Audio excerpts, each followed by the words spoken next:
பொள்ளாச்சி விவகாரத்திலே குற்றவாளிகளை பாதுகாக்கக்கூடிய அத்தனை நடவடிக்கைகளையும் அவர்கள் எடுத்தார்கள். பாதிக்கப்பட்ட பெண்களின் பக்கம் அதிமுக ஆட்சி நிற்கவில்லை.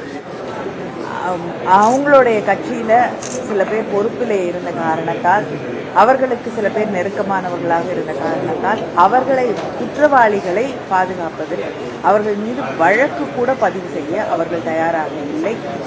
அப்படிப்பட்ட சூழ்நிலையிலே யாருக்கும் அதிமுக ஆட்சி மீதோ திரு எடப்பாடி பழனிசாமி அவர்கள் மீதோ நம்பிக்கையே இல்லை என்ற காரணத்தால் தான் அவர்கள் அதை சிபிஐக்கு மாற்ற வேண்டிய ஒரு சட்டத்திற்கு தள்ளப்பட்டார்கள். அதனால் அவங்களா முன் சிபிஐக்கு மாற்றணும் அப்படிங்கிற ஒரு நிலைக்கு வரவில்லை. வழக்கு பதிவு செய்து ஒழுங்காக அவர்கள் வழக்கை நடத்தியிருந்தால், அவங்க ஆட்சியில் இருக்கும் பொழுது ஒரு நியாயம் கிடைக்கும் என்ற நிலை இருந்தால் சிபிஐக்கு மாற்றிக்க வேண்டிய அவசியம் இல்லை.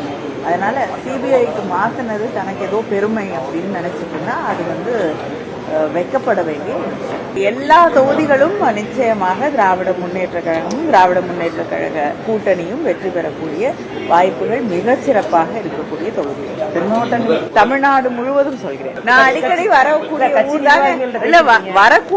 அடிக்கடி வரக்கூடிய இடம் தாங்க திருநெல்வேலி. நானும் கட்சியில இருக்கேன், துணை பொதுச் செயலாளர் இருக்கேன். அதனால கட்சி நிர்வாகிகள்கிட்ட பேசுறேன். செய்திகளை உடனுக்குடனும் துல்லியமாகவும் தெரிந்து கொள்ள சப்ஸ்கிரைப் பண்ணுங்க.